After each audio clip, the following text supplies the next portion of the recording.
네, 준비된 설교자 최성원 목사입니다. 네, 환대해 주셔서 감사하고요. 작년 그 청년부에서 이제 예배를 이렇게 매일 드렸기 때문에 좀 어색한 것 같아요. 청년부 분들과 작년 예배를 드리는 것은 처음이어서 좀 어색한 부분이 있는데 그래도 예배 분위기가 너무 좋더라고요. 함께 이렇게 앉아서 찬양하고 또 이렇게 진행하시는 것을 보는데 너무 분위기가 좋아서 이렇게 말씀을 통해서 또 제가 함께 이렇게 잘 이렇게 말씀을 나누면서 같이 은혜를 나눌 수 있는 시간 되었으면 좋겠습니다. 일부 예배보다 더 긴장이 되네요, 사실은. 우리 잠깐 옆에 분들이랑 인사를 좀 해볼까요? 네, 코로나 조심합시다. 이렇게 좀 인사를 해주셨으면 좋겠습니다. 너무 크게 말씀하지 마시고 작은 소리로 속삭이듯이.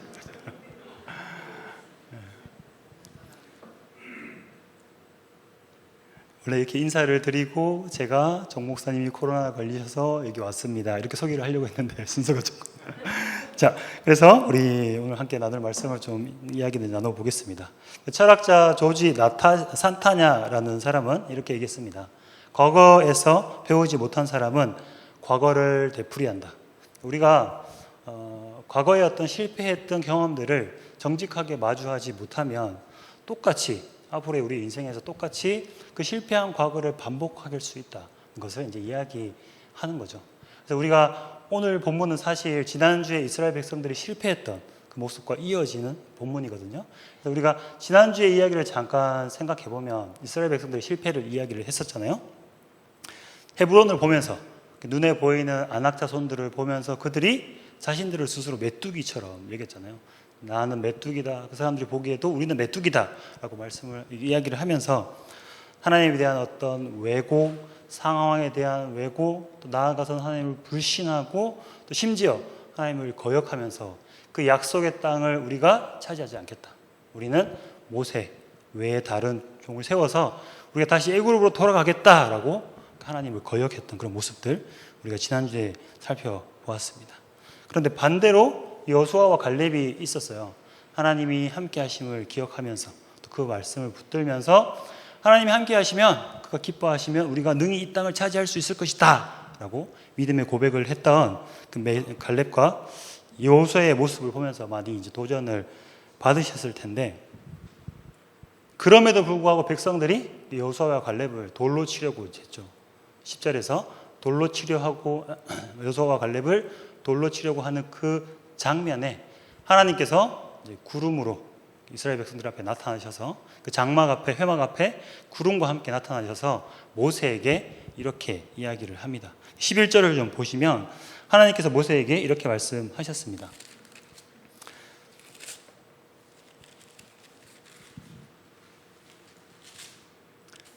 민수기 14장 12절에서 여호와께서 모세에게 이르시되 이 백성이 어느 때까지 나를 멸시하겠느냐 내가 그 중에 많은 이적을 행하였으나 어느 때까지 나를 믿지 아니하겠느냐.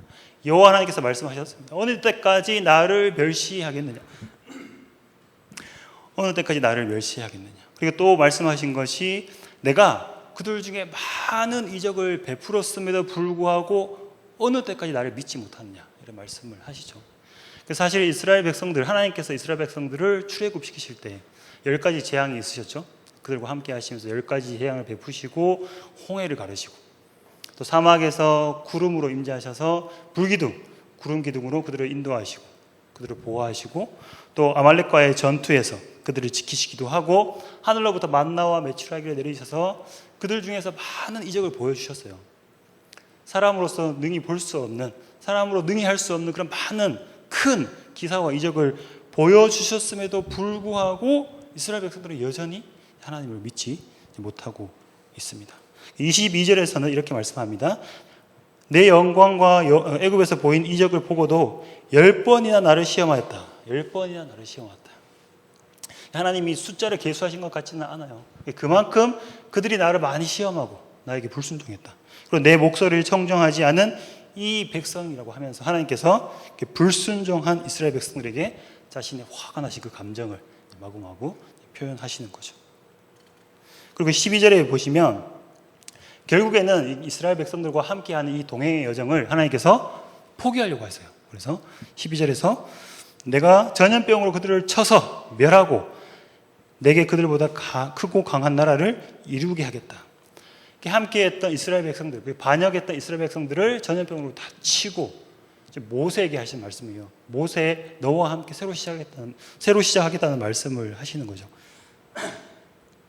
그래서 지금 이스라엘보다 더 크고 더 강대한 그런 민족을 만들겠다라고 말씀하시면서 이스라엘 백성들에게 그들과의 동행을 포기하려고 하시는 하나님의 말씀을 우리가 들을 수 있습니다. 제가 시간이 남아서 그런 건 아니지만 좀 계산을 해봤어요. 모세, 하나님께서 아브라함을 부르시고 지금 여기까지 이스라엘 백성들을 인도에 내시기까지 얼마나 많은 시간이 지났을까? 지금 하나님께서 포기하겠다고 하시는 이 시간들이 얼마나 될까? 계산을 해봤거든요. 아브라함이 75세에 부름을 받아서 이 가나안 땅에서 와서 25년을 살았어요. 25년 살고 100세의 아들을 낳았거든요. 100세의 아들 이삭을 낳았는데 그로부터 60년이 지나서 이삭이 야곱을 낳았습니다. 그리고 야곱이 그로부터 130년이 지나서 애굽으로 들어가요. 25년, 60년, 130년. 산수를 잘 하시는 분들 지금부터 계산을 한번. 그리고 이제 애굽으로 들어간 이스라엘 백성들이 440년이 지나고서야 이제 출애굽을 하게 됩니다. 그죠? 그래서 다시 한번 불러드릴게요. 25년, 60년, 130년, 430년. 몇 년일까요?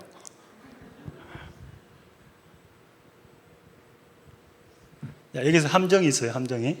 거기다 사실은 2년을 더 더해야 돼요. 왜냐하면 이스라엘 백성들이 출애굽하고 지금 2년이 지났거든요. 그래서 제가 다 더해보니까 647년이에요. 647년. 그 647년이라는 그 긴 시간 동안 수많은 사람들의 이야기가 있을 것이고 그 사람들의 스토리가 그 647년이라는 긴 시간 동안에 그 알날이 박혀 있을 텐데 하나님께서 그것을 다 깡그리 무시하시고 이제 새로 시작하시겠다고 이제 말씀을 하시는 거죠.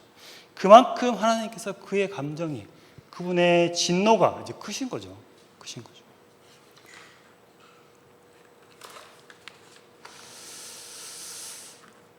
백성들의 불순종 앞에 하나님의 감정이 단단히 상하셨습니다. 그래서 울퉁불퉁 그분의 화를 이렇게 모세와 대화하시면서 표현하세요. 사실은 우리 오해하지 말 것은 하나님께서 이스라엘 백성들을 다 이렇게 진멸하시고 새롭게 시작하시려면 굳이 모세와 이야기하실 필요는 없어요. 하나님께서 이전에 이렇게 스토리를 보면 이스라엘 백성들이 불순종했을 때 그냥 죽이셨거든요. 불이 내려서 죽이기도 하고 이렇게. 그래서 모세가 중보해서 불이 이렇게 꺼지기도 하고 그런 하나님께서 마음 먹으시고 이 백성들을 다 이제 죽여버리겠다고 마음 먹으셨으면 벌써 다 죽이셨을 텐데 굳이 모세에게 이렇게 말씀을 하시는 거예요. 그만큼 하나님의 그 감정이 이제 힘드신 백성들로 말미암아서 불편하신 그 마음을 표현하시는 거죠. 그렇게 화가 나신 하나님께 모세가 중보를 합니다. 우리가 11장에서 모세의 모습을 봤을 때는 그때는 흐트러져 있던 모습이었어요. 구스 여인을 취하면서 모세의 본연의 역할은 이스라엘 백성과 하나님 사이를 중보하는 겁니다. 그들이 불순종했을 때 하나님께 중보하는 역할이 모세의 역할임에도 불구하고 그가 구스 여인을 취하면서 잠시 자기 역할을 하지 못했었죠. 그래서 그 11장에서 하나님께서 그를 격려하시고 위로하시면서 오늘 본문을 보시면 다시 모세가 이제 그 백성들을 위해서 중보하는 모습을 보이고 있습니다. 13절에서 17절을 보시면 모세가 하나님 앞에 중보할 때 여호와의 크신 능력의 호소, 하나님께서 모세가 하나님께 중보의 기도를 드릴 때 두 가지를 근거로 이렇게 기도를 드려요.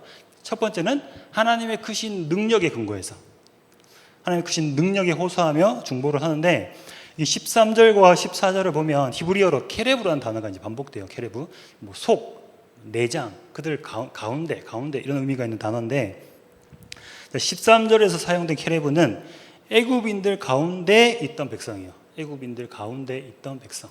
이스라엘 백성들이 그 애굽인들 가운데 있었죠. 그죠? 그리고 14절에서 케레브는 백성들 중에 계신 하나님이에요.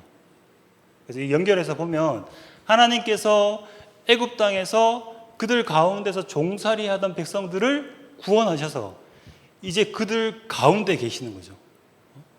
그들을 애굽에 종살이 하던 백성들을 구원해내셔서 이제 그들 가운데 이제 계시는 겁니다. 그래서 15절, 16절에서 계속해서 이렇게 이야기하는 것이, 모세가 이야기하는 것이, 하나님께서 그들 가운데 계시다고 말씀하셨는데 그들 가운데 계셨던 그 백성들을 하나같이 다 죽여버리시면 주의 명성을 들은 여러 나라가 이렇게 말씀할 것입니다. 여호와가 이 백성에게 주기로 한 맹세의 땅에 인도할 능력이 없으므로 광야에서 죽였다. 하나님이 능력이 없어서 이스라엘 백성들을 그 광야에서 가나안으로 인도하지 못했다라는 소문이 들릴 겁니다. 모세가 이렇게 이야기하는 거죠. 하나님의 명성에, 그 하나님의 능력에 치명적인 거예요. 하나님께서 능력이 없어서 가나안으로 들이지 못하시는 걸까요?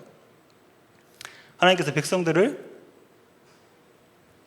가나안 땅으로 인도할 수 있는 능력이 없어서. 그렇지 않죠. 그래서 모세가 17절을 보시면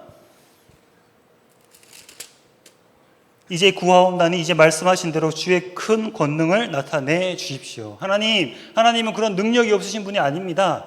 가나안 땅에 당신의 능력이 없어서 이 백성을 들이지 못하는 게 아니시지 않습니까? 당신의 크신 능력에 의지해서 우리를 용서해 주십시오 라고 이제 말씀을 하는 거죠. 그리고 두 번째가 하나님의 광대한 인자하심을 근거로 모세가 호소를 합니다. 17절 하반절에서 19절을 보시면, 특히 18절을 보시면 이렇게 말씀하는데, 여호와는 노하기를 더디하시고 인자가 많아 죄악과 허물을 사하시나 형벌 받을 자는 결단코 사하지 아니하시고 아버지의 죄악을 자식에게 갚아 3, 4대까지 이르게 하리라 하셨나이다. 사실 이 말씀은 하나님께서 이전에 하신 말씀이거든요. 출애굽기 34장 말씀을 좀 보여주시면, 하나님께서 이스라엘 백성들이 출애굽기 32장에서 반역하는 사건이 일어나요. 기억하시는지 모르겠는데 출애굽 사건이 있었어요. 이스라엘 백성들이 그 홍해를 건너서 시내산에 이르렀을 때 그 언약을 맺고 바로 이렇게 했던 반역이 금송아지 사건이잖아요. 그래서 하나님께서 이스라엘 백성들이 하나님 앞에 그 금송아지 사건으로 불순종했을 때 출애굽기 33장에서 모세가 또 하나님을 중보합니다. 오늘과 비슷한 장면으로 하나님께 중보를 해요. 그래서 그 중보를 들으시고 하나님께서 내가 이 백성을 용서하겠다라고 하시면서 하신 말씀이 오늘 보시는 6절, 7절 말씀이거든요.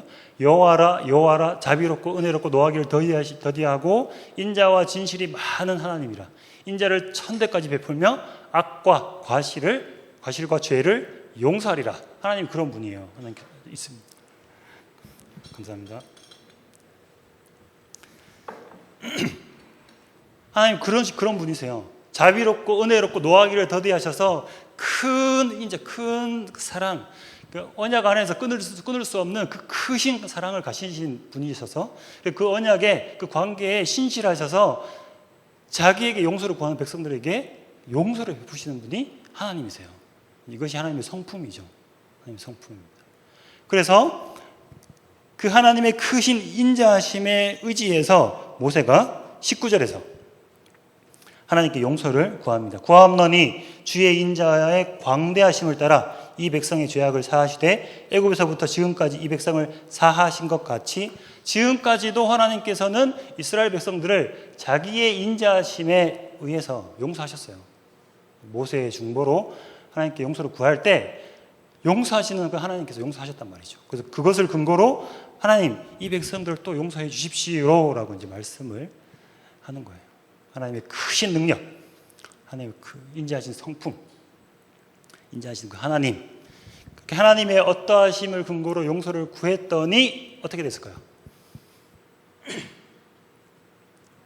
20절에 보시면 여호와께서 이르시되 내가 내 말대로 사하노라. 하나님이 그런 분이세요. 그런 분이세요.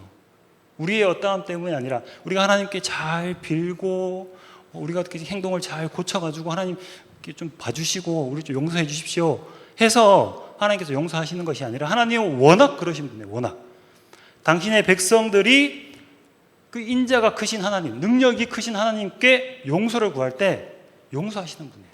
용서하시는 분. 우리의 어떠함이 아니라 하나님의 성품에 의해서 그분은 워낙 그런 분이기 때문에 우리를 용서하시는 거죠. 그러므로 우리가 하나님께 용서받는 것에 있어서 우리의 권한은 없습니다. 우리의 기여가 없어요. 그것은 은혜예요. 은혜. 하나님의 오롯한 은혜. 우리가 그 은혜를 받아 누리시면 되는 거죠. 그러나 그러나 우리가 꼭 기억해야 될 게 있습니다.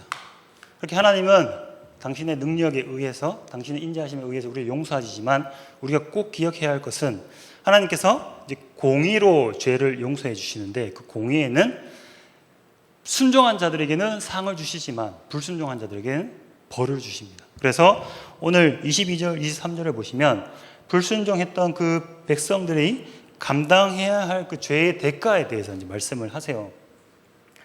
보시면 특히 23절에서 내가 그들의 조상들에게 맹세한 땅을 결단코 보지 못할 것이다. 다시 22절부터 읽을게요.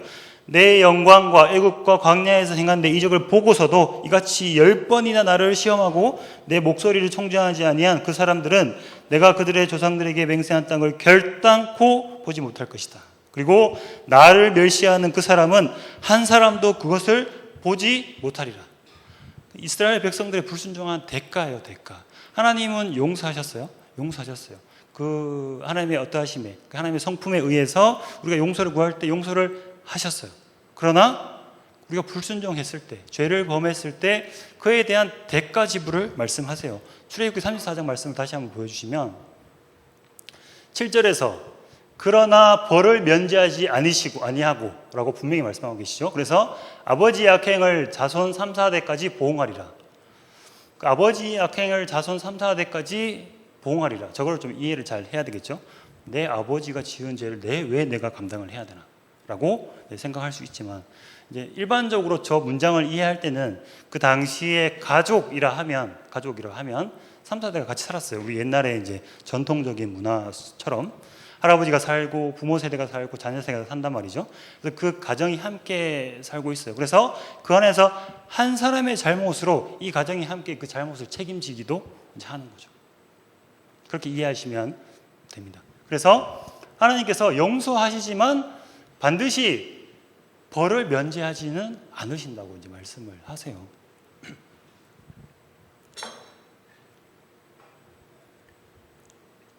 이걸 어떻게 이해해야 될까? 그죠? 하나님 용서하셨는데 또 벌을 주시겠다는 건 뭐야? 하나님께서 분명히 용서해 주신다고 말씀하셨고 그분의 성품을 따라서 우리를 용서해 주셨는데 의심하지 마세요. 하나님 그런 분이세요. 그래서 또 벌 주시겠다고 말씀하시잖아요. 이걸 어떻게 이해해야 될까를 한번 생각을 해보면, 자, 우리가 하나님께 죄를 짓고 용서받지 못하면 우리는 어떻게 될까요? 하나님의 백성들이 하나님께 범죄하고 용서받지 못하면 그 백성들은 어떻게 될까요? 아무도 답을 못 하시는군요. 네, 감사합니다. 제가 이제 알려드릴 수 있어서 뭐 속으로 알고 계셔서 대답을 안 하시는 분도 계시겠지만, 자, 우리가 하나님 앞에 범죄하고 용서받지 못하면 우리는 죄의 결과로 말미암아서 죽어요. 그죠? 사망, 죽음을 당한단 말이죠. 그리고 하나님과 우리의 관계가 끊어집니다. 우리는 더 이상 하나님의 백성이 아니에요. 우리가 하나님 앞에 범죄했을 때 우리는 그의 백성으로부터 그의 백성의 자격을 박탈되고 하나님과 우리의 관계가 끊어지고 결과적으로 우리는 사망, 죽음을 얻게 되는 거죠. 그래서 우리가 죄를 용서받지 못했을 때는 하나님의 자녀로서, 백성으로서 자격을 박탈됩니다. 그러나 하나님은 용서하시는 분이에요. 여러분들 안심하셔도 괜찮습니다. 우리가 아무리 죄를 지어도 하나님께 용서를 구하면 하나님께서 당신의 어떠하심에 의해서, 당신의 성품에 의해서 우리를 당신의 자녀로 다시금 받아주세요. 그 죄를 용서하시고. 그러나 대가를 지불하는 거죠. 그러니까 내가 죄를 지음으로 말미암아서, 범죄함으로 말미암아서 깨어진 하나님과의 나의 그 관계, 훼손된 그 관계를 다시 회복하는 데 대가가 필요한 거예요. 그건 어떤 모양인지는 모르겠어요. 하나님께서 정하시는 거겠죠. 우리가 어떤 모양으로 하나님과 내가 불순종했을 때 하나님과 나의 관계에서 이제 훼손된 그 관계를 어떻게 대가 지불을 해야 할지는 잘 모르지만 하나님께서 정하시는 부분이겠지만 어찌됐든 그 관계를 다시 회복하기 위해서는 우리는 불순종의 대가를 지불해야 됩니다. 제가 예전에 되게 어리석은 생각을 했었어요. 제가 저도 모태신앙이었어 가지고 이제 어린 시절에는 나름 신앙생활 잘 열심히 했었거든요. 열심히 하다가 좀 10대 후반에서 20대 후반까지 좀 한 10년 동안 좀 방황하는 시간들이 있었어요. 방황한다고 해서 뭐 크게 잘못한 건 아닌데 누구를 죽이거나 뭐 중대한 범죄를 저지른 것은 아니지만 하나님을 좀 떠나 살았죠. 떠나서 이제 내 마음대로 내 하고 싶은 대로 살았던 그런 시간들이 있었는데, 그때 이제 하나님께 다시 돌아오면서 제가 뭐라고 말씀드렸냐면, 하나님, 제 죄의 책임은 제가 지겠습니다. 제가 감당하겠습니다. 제가 하나님 앞에 잘못했던 부분들 제가 앞으로 감당하면서 살겠습니다. 가능할까요, 이게? 그때는 몰라서 그렇게 생각했던 것 같아요.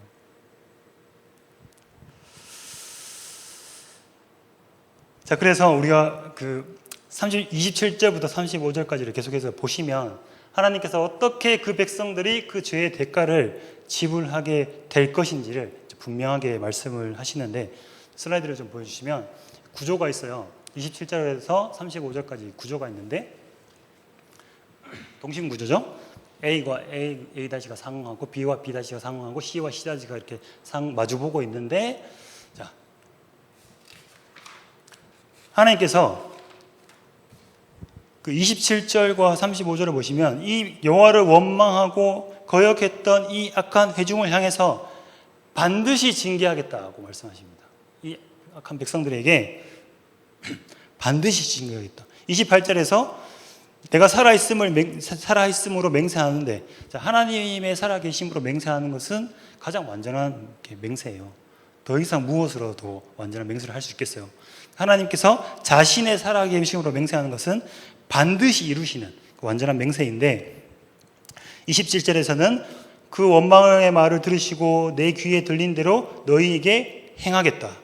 그리고 27절 35절에서 내가 너희에게 행할 것인데 반드시 이와 같이 행할 것이다 라고 하나님께서 그들을 징계하겠다고, 그 죄의 불순종의 대가를 지불하게 하겠다고 이제 맹세를 하시는 거죠. 그리고 29절에서 30절을 보시면 여기서는 20세 이상, 지금 민수기에서 부모 세대라고 불리는 사람들은 민수기 우리가 앞부분에 20세 이상으로 계수했던 그 사람들이거든요. 그들이 이제 부모 세대예요. 20세 이상으로 계수했던 그들은 약속의 땅에 들어가지 못할 것이다.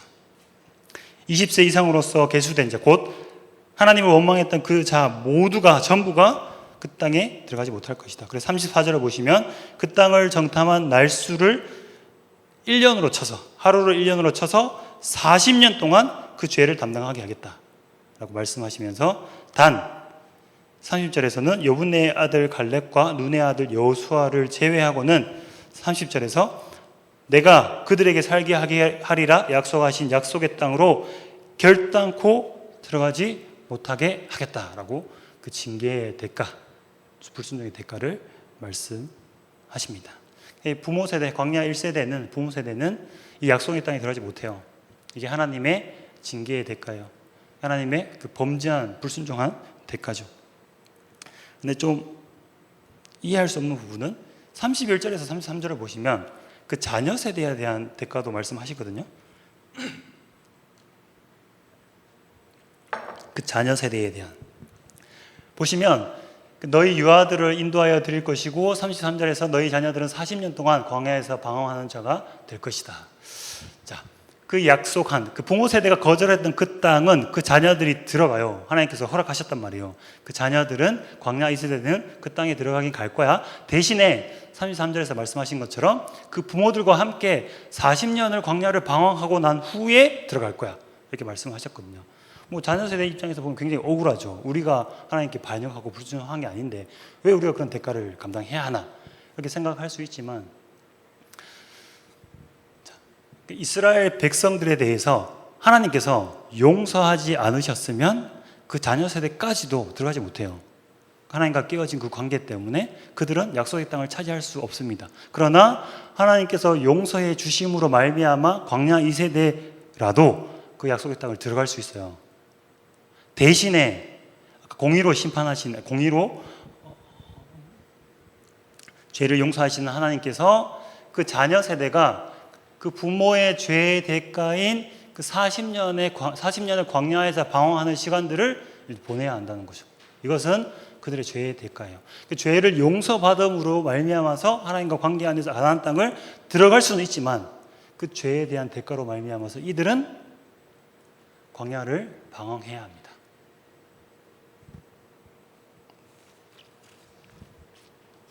억울하겠죠, 자녀들이. 무슨 죄야? 우리가 좀 여담이긴 하지만 그 본문을 보면서 좀 조심해야 될 것은 우리의 잘못이 우리 자신에게만 피해를 주는 건 아니에요. 우리의 불순종이 나 자신에게만 피해를 주는 게 아니에요. 나의 불순종으로 말미암아서 나와 함께하는 사람, 나에게 소중한 사람들에게도 분명히 피해를 줄 수 있습니다. 특히 가족, 또 교회 공동체, 부모로서 혹은 리더십으로서 내가 잘못한 그 잘못 때문에 충분히 나와 함께하는 그 사람들이, 또 나에게 소중한 그 사람들이 피해를 볼 수 있다는 것을 잘 기억하셔야 돼요. 여담이에요. 자, 그래서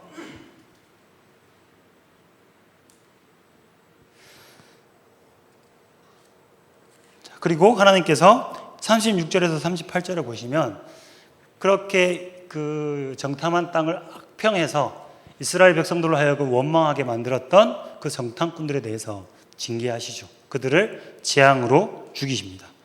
38절에서 눈의 아들 여호수아와 여분의 아들 갈렙만은 생존하지만 그 외에 하나님을 반역하게 만들었던 그 원인 제공을 했던 그 정탐꾼들은 모두 죽임을 당하게 됩니다. 그리고 오늘 사실 본문이 45절 끝까지예요. 45절 끝까지인데 39절부터는 저희가 읽지는 않았죠. 읽지는 않았지만 이런 내용이 있습니다. 하나님께서 이 앞에 27절에서 35절까지 하신 그 언약의 맹세, 그 징계에 대한 맹세가 실현되는 장면을 39절에서 보여주고 있습니다. 39절에서 모세가 그 백성들에게 전한 이야기 때문에 막 슬퍼하죠. 슬퍼하다가 뒤늦게 이 백성들이 회개합니다. 우리가 범죄하였습니다. 하나님, 우리가 약속의 땅으로 올라가겠습니다. 이렇게 얘기를 해요. 근데 모세가 만류하죠. 안 된다. 하나님께서 너희에게 못 들어간다고 분명히 말씀하지 않았느냐? 왜 또 범죄하려고 하느냐? 하나님께서 너희와 함께하지 않으시기 때문에 너희는 들어갈 수 없다라고 분명히 이제 말씀은 합니다. 그럼에도 불구하고 고집부렸던 이 백성들이 44절과 45절에서 결국에 아말렉 사람들과 가나안 사람들에게 패해서 죽임을 당하는 그런 이야기가 펼쳐집니다. 그러니까 하나님께서 당신이 하신 그 맹세를 반드시 실현시키신 그 모습을 보여주고 있는 거죠.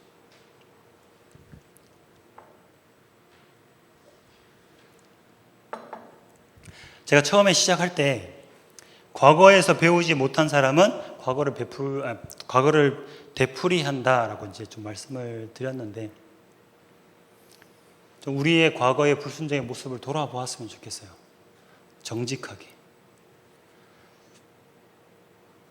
이스라엘 백성들의 불순종의 모습, 그 실패한 모습이 우리에게 교훈이 되기도 하지만 우리의 지난 이야기들을 보면서 여전히 나에게 이렇게 영향을 주고 있는 그 불순종의 대가들,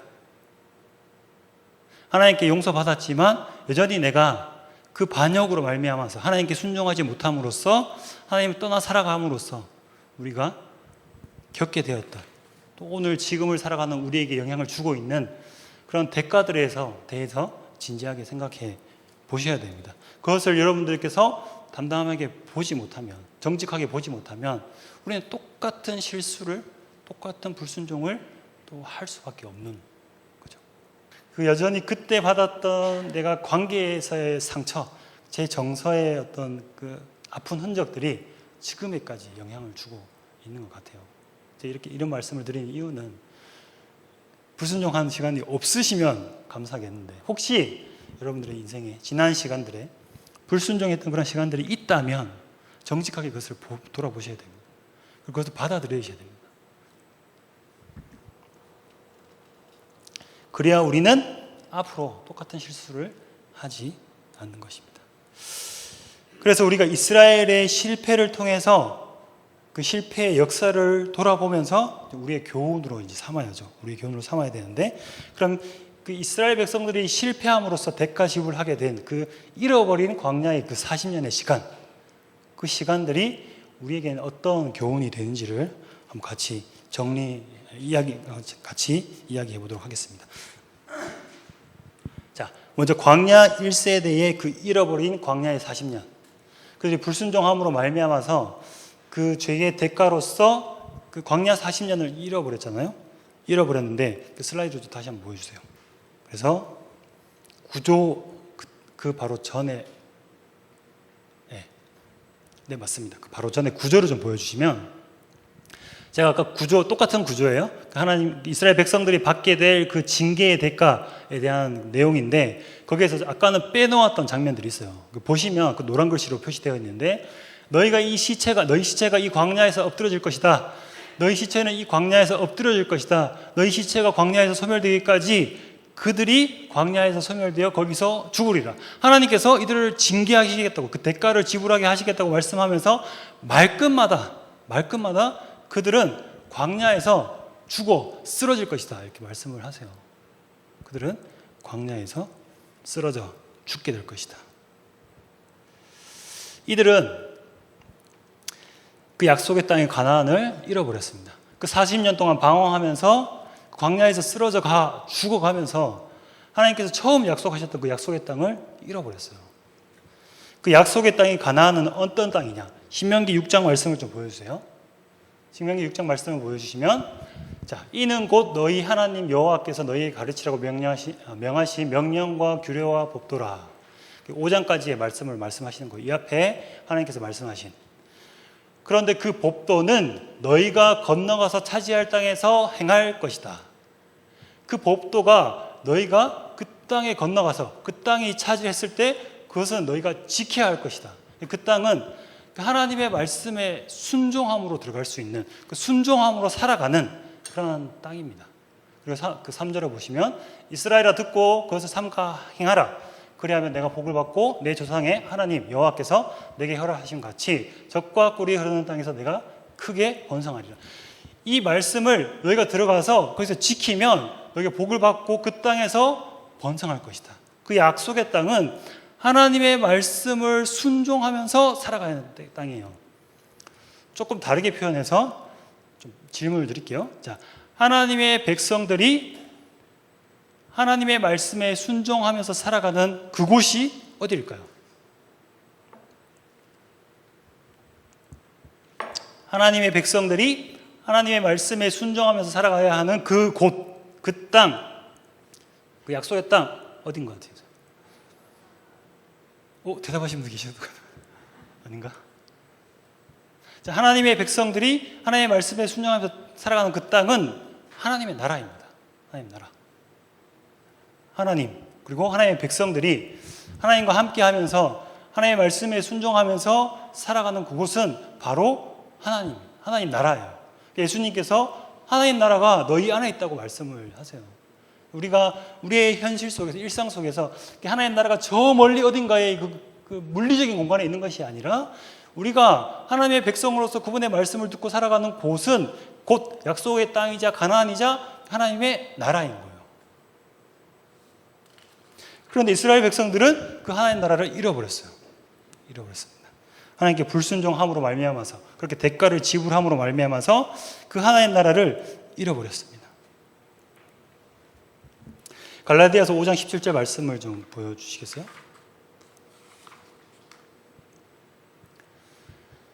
네. 육체의 소욕을 따르면서 우리 안에 거하시는 그 성령님의 말씀에 순종하지 않고 그렇게 육체의 소욕을 쫓아 살아가는 그 사람들은 21절에서 이런 일을 하는 자들은 하나님 나라를 유업으로 받지 못할 것이다. 우리가 하나님의 백성으로서 하나님의 말씀에 순종하지 못하고 그렇게 살아가는 그 사람들은 하나님 나라를 유업으로 받지 못한다고 이제 말씀을 하는 거죠. 구원의 문제는 아니에요. 아까도 이렇게 보았듯이 용서받았잖아요. 그래서 이들은 가나안 땅에 그 다음 세대가 들어갈 수 있어요. 그러나 1세대가 약속의 땅에 들어갈 수가 없는 거죠. 용서받았습니다. 그러나 그 대가가 있는 거예요. 우리는 하나님 나라를 살아가는 자들입니다. 죽어서 천당 가는 것이 하나님 나라를 가는 것이 아니라 우리의 일상에서 하나님 나라를 살아가는 자들이에요. 그러니까 어떤 친구들이 그렇게 얘기를 하더라고요. 나는 가나안에 안 들어가고 싶어.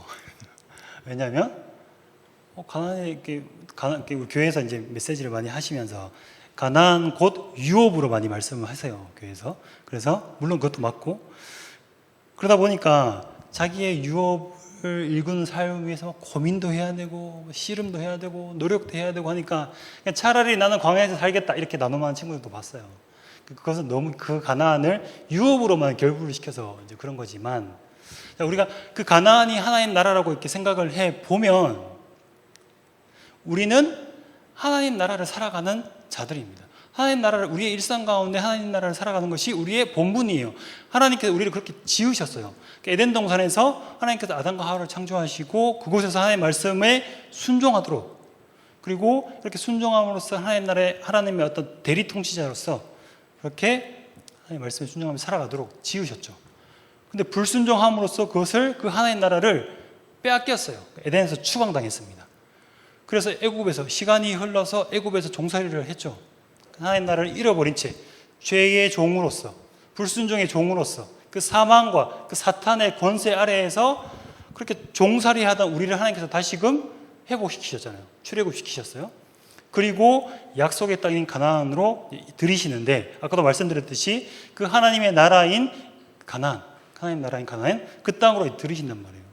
우리의 본분이에요. 여러분들이 하나님 나라의 백성이라면, 여러분들이 신앙을 가지고 믿음을 가지고 예수 그리스도를 주인으로 믿는다면 마땅히 우리의 본분은 하나님 나라를 살아가는 거예요. 그래서 하나님의 말씀에 순종하면서 그렇게 살아가는 것이 우리의 본분입니다. 그러나 그렇게 하나님께 불순종했던 광야 1세대는 그 하나님 나라를 살아갈 수 없습니다. 없었습니다. 그리고 광야 2세대에게는 이것이 어떤 의미가 있을까를 좀 생각해 볼 수 있죠. 아까도 말씀드렸듯이 좀 그들은 억울하겠다. 뭐 부모의 죄 때문에 우리가 그 죄를 감당해야 하나 이렇게 생각해 볼 수도 있겠지만, 신명기 8장을 보시면 모세가 이 광야의 40년의 의미를 재해석해 주고 있습니다. 사실 지금 이 신명기의 말씀은 그 듣는 대상이 광야 2세대예요. 이미 민수기 26장에서 광야 1세대는 다 죽었어요. 다 죽고 이제 모압 평지라는 곳에서 요단강을 건너기 바로 직전에 모세가 그 광야 2세대 자녀 세대에게 하시는 말씀이거든요. 거기서 이 광야의 40년의 의미를 어떻게 해석해 주냐면, 자, 너희가 내게 광야 길을 걷게 하신 것을 기억하라. 이는 너를 낮추시며 너를 시험하사 내 마음이 어떤지를, 그 명령을 지키는지 지키지 않는지를 알게 하려 하십니다. 그래서 그들이 사람이 떡으로만 사는 것이 아니라 여호와의 입에서 나오는 모든 말씀으로 사는 줄을 내게 알게 하려 하십니다. 하나님께서 죄의 대가를 지불하게 하시면서 그들에게 그 시험의 시간을 주시면서 그들이 결국에는 하나님의 말씀에 순종하는 자로서 빚어져 가도록, 그래서 결국에 그 가나안 땅을 차지하는 자들로서 빚어져 가도록 그렇게 이 시간들을 허락하신 거예요. 마땅히 어떻게 보면 억울하다 여길 수 있을 것 같아요. 부모들의 잘못을 내가 왜 감당해야 하나. 그러나 그 시간들을 이들이 어떻게 의미부여하느냐, 이걸 어떻게 해석하느냐에 따라서 달라지는 거죠. 야고보의 말씀을 좀 보여주시겠어요? 야고보의 이 시험의 시간을 우리가 어떻게 받아들여야 될지를 야고보 사도가 설명해 주고 있습니다. 너희가 시험을 당하거든 온전히 기쁘게 여기라. 왜냐하면 너희의 믿음의 시련이 인내를 만들어내는 줄 너희가 알미라. 인내를 온전히 이루라. 이는 너희로 온전하고 구비하여 조금도 부족함이 없게 하려 함이라. 똑같이 그 광야의 40년을 살면서 부모처럼 원망할 수 있어요. 불평할 수 있어요. 왜 우리에게 이런 시간들을, 하나님께서 가나안 애굽에서 우리를 데리고 나오셔서 그렇게 약속의 땅으로 데려가시겠다고 하시면서 왜 우리를 이 광야에서 40년 동안이나 정처 없이 떠돌게 하셨나. 부모 세대와 같이 똑같이 원망하고 불평할 수 있어요. 그러나 야고보 사도의 권면에 의하면 그 시험을 믿음의 시련으로 바라보라는 거예요. 믿음의 시련으로. 믿음의 시련. 그냥 시련이 아니라 이게 내게 시련이구나, 이게 나에게 고통이구나, 이것이 나의 원망거리고 나의 불평거리구나가 아니라 이것을 믿음으로 보면서 이것을 믿음의 시련으로 여기라는 거죠. 그렇게 인내하다 보면 우리가 온전해진다. 약속의 땅을 들어갔던 사람들이 누구죠? 어떻게 들어갈 수 있었죠? 갈렙과 여호수아는 하나님 앞에 온전했다고 표현을 하고 있어요. 하나님께서 그들은 너희와 달라서 너희와 다른 마음으로 나에게 온전했다. 하나님의 계심과 그분의 말씀에 대해서 온전한 마음으로 반응했다. 그 야고보 사도가 그 시험 가운데 우리가 믿음의 시련으로 이것을 바라보면서 인내하면 그 시험이 우리를 온전하게 할 것이라고, 그 약속의 땅을 차지했던 그들처럼, 그 하나님 나라를 살아갔던 그들처럼 우리를 온전하게 할 것이다 라고 우리를 권면하고 있습니다.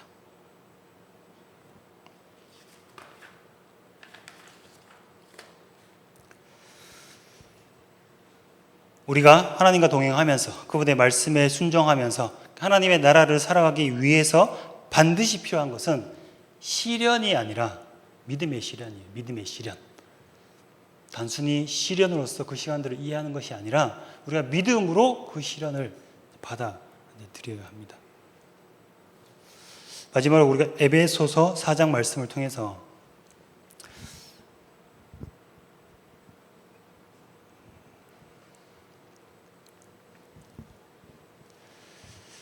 에베소서 4장에서 바울은 우리에게 이렇게 권면해 주고 있습니다. 너희는 유혹의 욕심을 따라 썩어져가는 구습을 따르는 옛사람, 광야 1세대라고 얘기할 수 있을 것 같아요. 하나님께 불순종하면서 그렇게 하나님 나라를 잃어버린 자신의 어떤 유혹의 욕심, 정력과 죄의 영향과 우리의 어떤 두려움과 우리의 어떤 게으름과 우리의 어떤 육신의 소욕과 그런 것으로 하나님께 불순종하면서 살아갔던, 그래서 그렇게 대가 지불하면서 광야에서 처절하게 죽어갔던 그들의 옛 모습을 벗어버리고 오직 너희의 심령이 새롭게 되어 하나님을 따라 의와 진리의 거룩함으로 지으심 받은 새 사람을 입으라 라고 말씀합니다. 광야 2세대의 사람들처럼 그렇게 시험의 상황에서 믿음의 시련으로 그것을 받아들이면서 결국에 하나님을 따라 의와 진리로 거룩함으로 지으심을 받은 새 사람을 입으라 라고 권면하고 있죠. 새 사람을 어떻게 입겠어요? 새 사람이 되어라가 아니거든요. 우리가 열심히 노력을 해서 너희가 새 사람이 되어라, 이게 아니에요. 새 사람을 입어라 라고 말씀하고 있어요. 우리가 어떻게 새 사람을 입을까요? 어떻게 새 사람을 입을 수 있을까요? 21절에 힌트가 있습니다. 21절에 진리가 예수 안에 있는 것 같이 너희가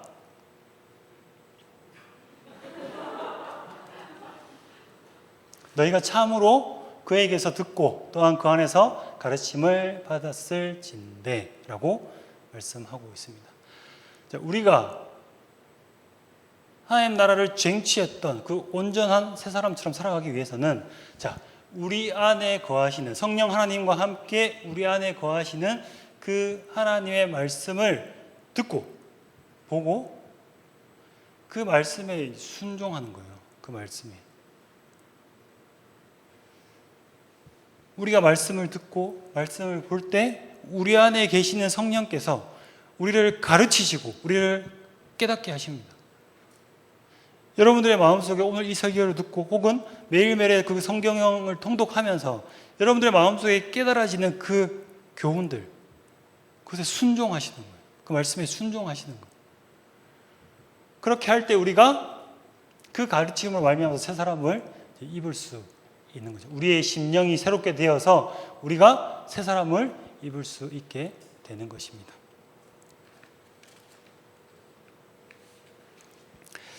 제가 아까 전에 그 10년의 방황의 시간 동안 제가 그런 관계의 아픔, 상처, 흔적들이 저에게 여전히 남아있다고 말씀을 드렸는데, 저는 그런 대가들에 대해서 어떻게 믿음의 시련으로 반응을 하고 있냐면, 여전히 힘들어요. 아까도 말씀드렸듯이 거절할 때 왜 두려워하고 떤단 말이죠.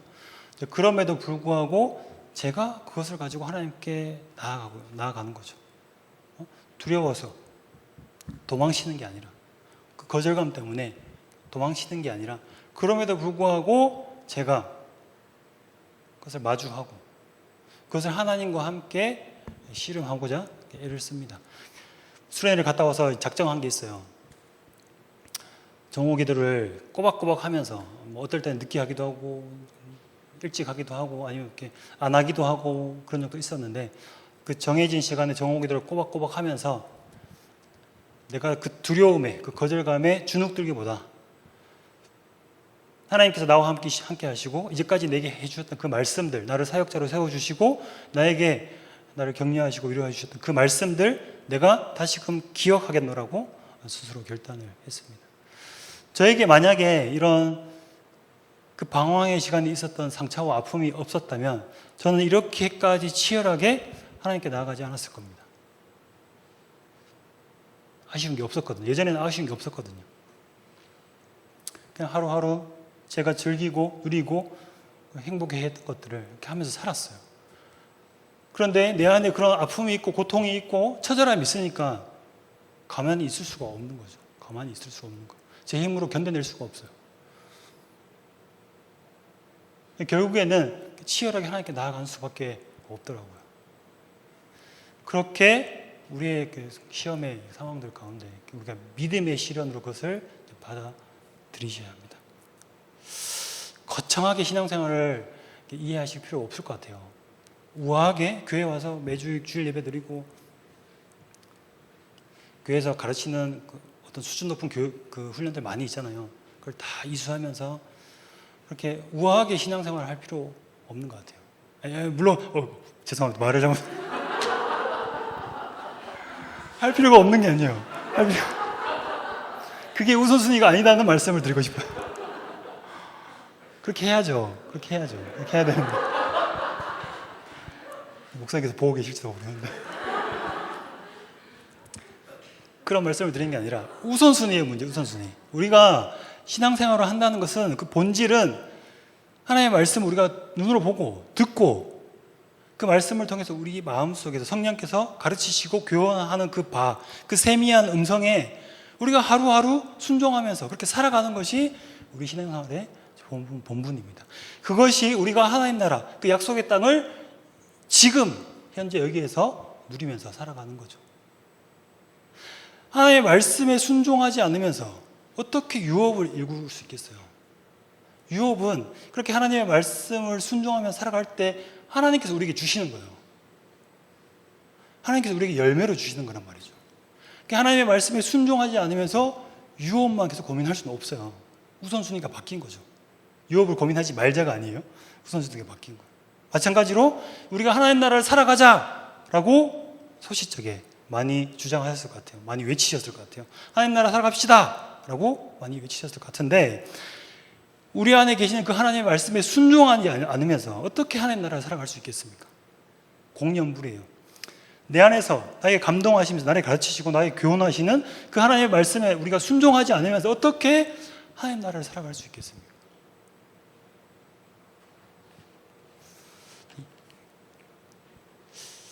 이 말씀을 통해서 우리의 옛 모습을 돌아보시고 또 이스라엘 백성들의 실패를 통해서 우리의 오늘을 돌아보시면서 우리 안에 계셔서 우리를 가르치시고 우리를 깨닫게 하시는 그분의 말씀에 담백하게 순종하며 살아가는 저와 그렇게 하나님 나라를 살아가는 저와 우리 아름드리 교회 성도님이 되시기를 간절히 소망합니다.